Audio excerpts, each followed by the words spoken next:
біреуге отырып алып әлеуметтік желіде коммент жаздыңыз ба, ақ қарасына жетпей, соның бәрін ертең сол кісінің күнәсін арқалайсыз. Көп хадистер бар. Көре алмаушылық, отынды жегендей сіздің сауабыңызды жейді дейді. Көре алмаушылық. Ол бір. Және пайғамбар саллаллаху алейхи вассаламның бір қатесі бар. Сахабаларына айтады пайғамбарымыз: "Атадруна манил муфлис?"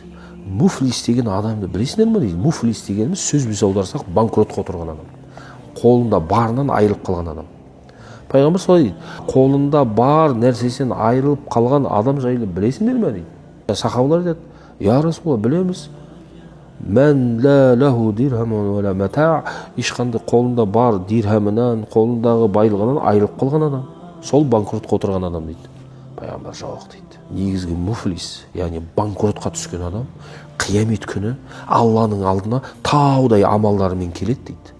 Бірақ ол шәтәмә хәдә, қазафа хәдә, дараба хәдә, қиямет күні таудай 27 рет қажылыққа барған, күні түні намаз оққан, сауабы көп келеді қиямет күні.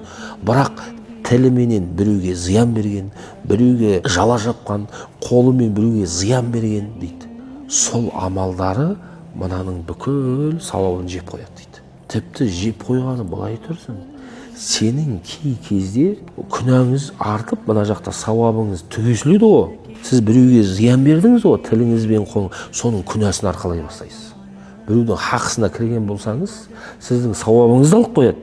Плюс сіз әлгі адамның сауабыңыз таусылған кезде, әлгі адамның күнәсін арқалай бастайсыз. Біреуге өсектедіңіз ба, біреуге қолыңызбен зиян бердіңіз ба, біреуге отырып алып әлеуметтік желіде коммент жаздыңыз ба, ақ қарасына жетпей, соның бәрін ертең сол кісінің күнәсін арқалайсыз.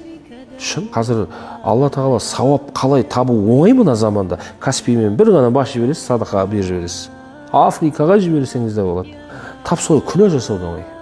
Отырасыз, әлеуметтік желіде жазасыз. Сіз біріншіден уақытыңыз үшін сұраласыз Алланың алдында. Осы уақытыңызды қайда жібердіңіз? Пайдалы нәрсеге жұмсап жатсыз. Біріншіден пайдасыз нәрсеге жұмсап жатсыз.